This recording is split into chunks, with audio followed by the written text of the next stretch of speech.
I used to hold on to a hairstyle for 12 years because changing it felt like admitting I'd gotten old. Nobody warns you that the cut you've trusted since your 40s can quietly start working against you the longer you keep it. Today I'm walking you through 5 hairstyles that are aging women over 50 without them realizing it, and exactly what to ask for instead so you look current, not stuck.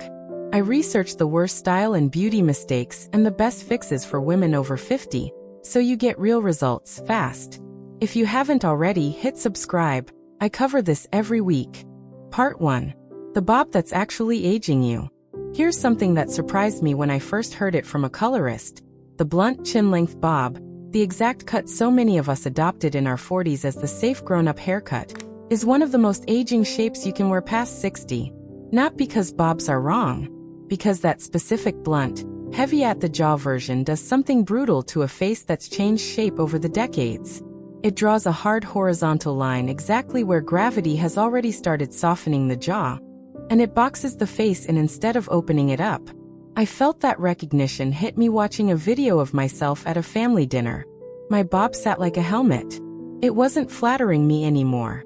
It was just there, doing the same job it did 15 years ago on a face that's since changed.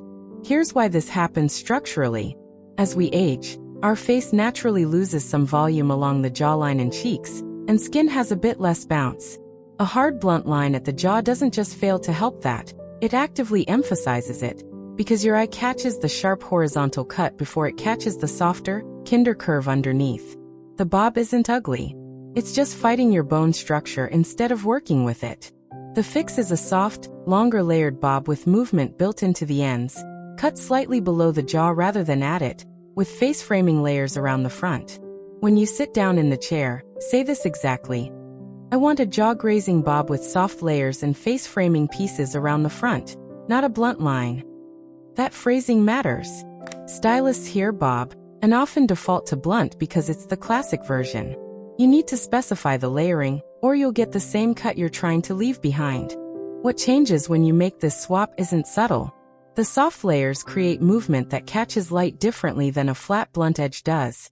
And that movement is what reads as youthful on camera and in person, far more than any single color or product choice.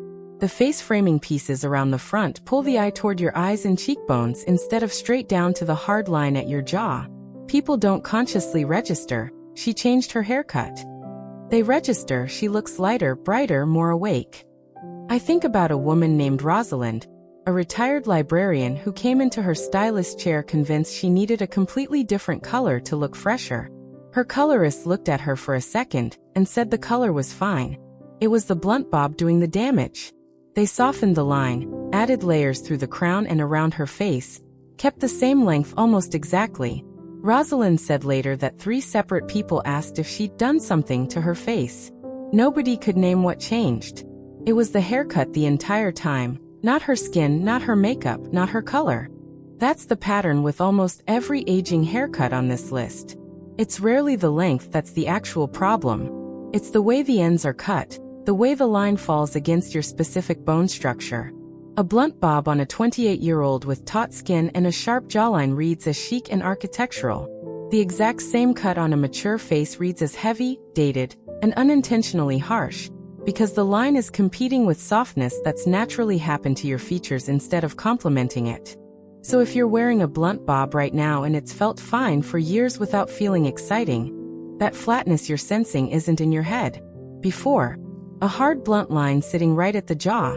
After, the same length, softened with layers and face framing pieces, moving instead of static. Small change on paper, completely different read in person. And the bob isn't the only safe cut quietly working against you. There's a length so many of us default to for exactly the wrong reason. And it might be sitting on your head right now. Part 2. The safe long layers doing you no favors. Nobody tells you this part out loud, but I'll say it. The long one-length layered cut so many of us settle into around 50, the one that just sort of grows out and gets layered, every few months without much real thought, is often the most aging choice on this entire list. And it's the one we're least likely to question because it feels like doing nothing risky. The recognition moment usually comes from a photo. You see yourself next to your hair, long and straightish past the shoulders, and something about it reads tired rather than effortless. That's because past a certain length, especially without real shape built in, hair starts to pull the whole face down. Gravity is already softening things below the jaw. A long, weighty, minimally layered cut adds even more downward pull, and the combination reads as fatigue even when you feel wonderful. The structural issue is simple. Long layers without enough internal shaping create heaviness at the ends and very little movement near the face. That heaviness drags at exactly the spot where you want lift and lightness instead. It's not that long hair is wrong for mature women. Plenty of women wear glorious long hair well past 70. It's that long hair without deliberate internal layering just hangs. And hanging hair ages a face faster than almost anything else on this list. The fix is a long shag. Substantial layering cut throughout the length, with shorter pieces built around the crown and face to create lift, volume, and movement, while keeping the overall length long if that's what you love. Say this in the chair. I want to keep the length, but add a shag-style layering pattern through the crown and around my face for lift and movement. That phrase, shag-style layering, tells your stylist you want texture and movement built in, not a trim that leaves the same flat shape, just slightly shorter. The snapback here is almost immediate, and it's about how you're perceived in motion, not just in a still photo. Long layers with real shaping catch air and light as you move your head. That movement reads as energy. A flat, heavy length just sits there no matter how you tilt your head, and stillness in hair reads as stillness in a person, whether that's fair or not. Once the shag layers are in, people notice you seem more animated, more present, even though your face and your energy haven't changed at all. Only the hair has. I think of Colette, a retired physical therapist who'd worn the same long, minimally layered length for almost 15 years because it was easy to maintain. Her daughter finally convinced her to try a long shag before a family wedding.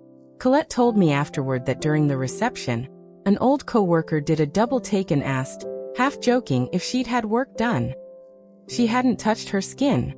She'd only added layering and movement to hair she'd already been growing for years.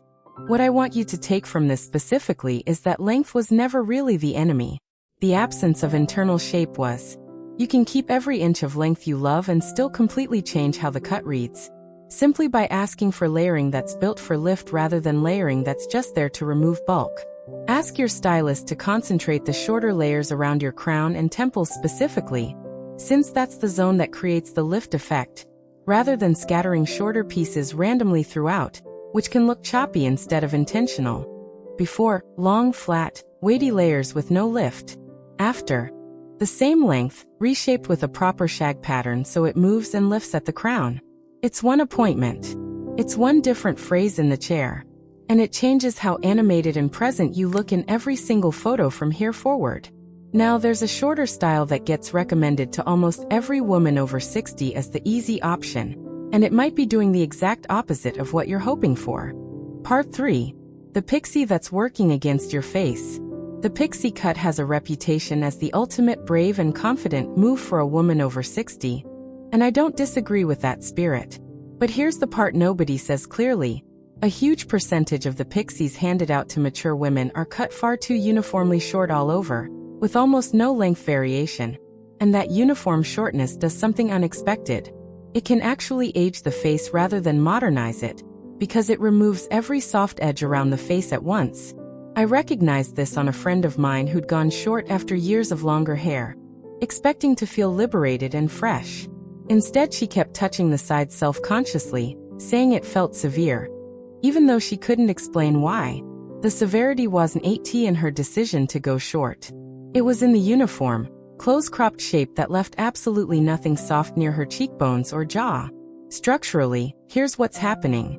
A face that's matured has already lost some softness naturally around the cheeks and jaw. A pixie cut that's clipped short, and even all over removes the one thing hair can still offer: soft framing near the face. What you end up with is a hairstyle that's all one texture, one length, with nothing to counterbalance the more defined bone structure that comes with age. It can read as severe or even masculine, not because short hair is wrong for her, but because the specific execution left no softness anywhere.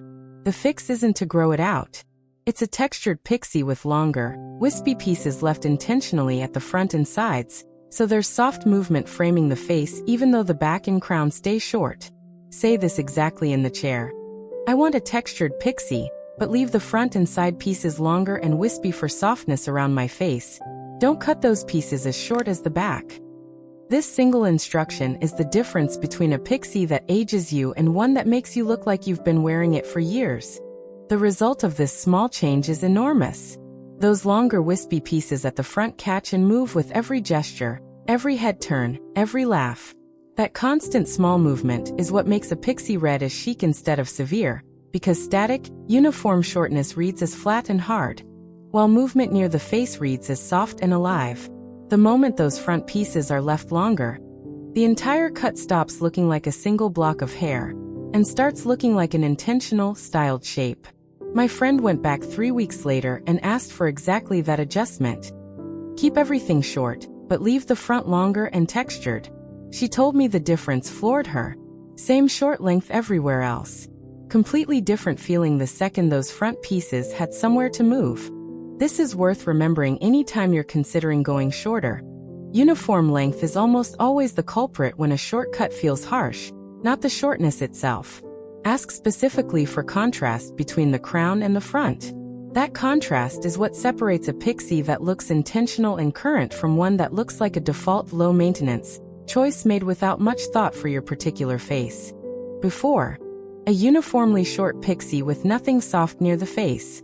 After, the same short foundation, with longer wispy pieces left at the front for movement and softness. One phrase in the chair separates the two. There's a fourth hairstyle on this list that isn't about length at all, and most women don't even realize it's the actual problem. Part 4. The flat crown nobody warns you about. This one isn't a haircut length at all, which is exactly why almost nobody catches it. It's a styling habit. Brushing hair flat and smooth against the crown. The way so many of us have styled our hair for decades because smooth always felt like put together. But flatness at the crown, more than almost anything else on this list, is quietly aging because it removes the one thing that visually lengthens and lifts a face. Height at the root. I noticed this myself in a video call, of all places, where the camera angle showed my part and crown from slightly above. My hair was smooth, neat, perfectly in place. And it looked deflated. Not messy, deflated, like there was no life left at the root, even though the rest of the style was fine. Here's the structural reason this matters so much as we age. Hair naturally thins somewhat at the crown over the decades for most women, and scalp can become slightly more visible there than it used to be. When you brush that area completely flat, you're not hiding that thinning, you're actually revealing it more clearly, because flat hair against the scalp shows exactly how much coverage is or isn't there. Height and volume at the root do the opposite. They create the illusion of fuller coverage, and they also visually lift the entire face, because a flat crown pulls the eye downward and a lifted crown pulls it upward and out, toward your eyes instead of your scalp. The fix is root lifting volume specifically at the crown, either through a diffusing blow-dry technique directing air upward at the roots, a volumizing mousse applied at the root before drying, or both together for real staying power. Tell your stylist exactly this. Can you show me how to blow dry with lift specifically at my crown? Not just at the front. I want volume at the root, not just smoothness. Most stylists default to teaching smoothness because that's what's been requested for years. You have to specifically ask for the root lift technique, or it won't come up. The snapback moment with this fix is almost instant, and it's visible from across a room, not just up close. Root lift changes your entire silhouette. It makes your face read as more awake, more alert, simply because there's dimension where there used to be flatness. People will often say you look rested, or ask if you changed something about your skin, when really, the entire shift came from 2 extra minutes of root-focused drying technique. Diane, a retired office manager, had smoothed her hair flat against her scalp for over 20 years because that's what neat meant to her generation of styling. Her stylist finally talked her into trying root lift before a portrait sitting for her grandson's graduation. Diane said the photographer complimented her glow 3 separate times during the session. Her skin hadn't changed. Her crown had lifted for the first time in 2 decades. If you've been brushing your hair flat against your scalp because that's simply what you've always done, I want you to try this one change before anything else on this list. It costs nothing extra at your next appointment. It's a technique, not a cut, which means you can start using it at home tomorrow morning with a round brush and a blow dryer pointed upward at your roots rather than straight down. Before, flat, smooth, deflated at the root. After, the exact same cut and color, simply lifted at the crown. It's the single cheapest fix on this entire list, and it might be the one making the biggest visible difference. There's one more hairstyle left, and it's the one I get asked about more than any other single topic on this channel. The fringe that either makes a face look 10 years younger or 10 years harsher, depending entirely on how it's cut. Part 5. The fringe cut wrong for your face. Here's a fact that genuinely surprised me when a stylist first explained it. A blunt, straight-across fringe, cut in one perfectly even line, is one of the harshest choices a mature face can wear, even though it's marketed constantly as the instant youth fix. A fringe absolutely can take years off your face, but the blunt version does the opposite of what most women expect, because a hard straight line across the forehead draws attention directly to forehead lines instead of softening them. I recognized this pattern the moment a viewer sent me a before photo asking why her new, youthful fringe made her feel like she looked more tired, not less. The fringe itself wasn't the mistake. The blunt, ruler straight cut was. The structural issue is almost identical to the bob problem from part 1. A hard straight edge draws the eye directly to itself, and if that edge sits right along the forehead, it highlights every line and crease underneath it rather than distracting from them. A soft, broken edge does the opposite. It scatters the eye's attention across several different lengths instead of one hard line, which means no single crease gets emphasized. The fix is a soft curtain fringe.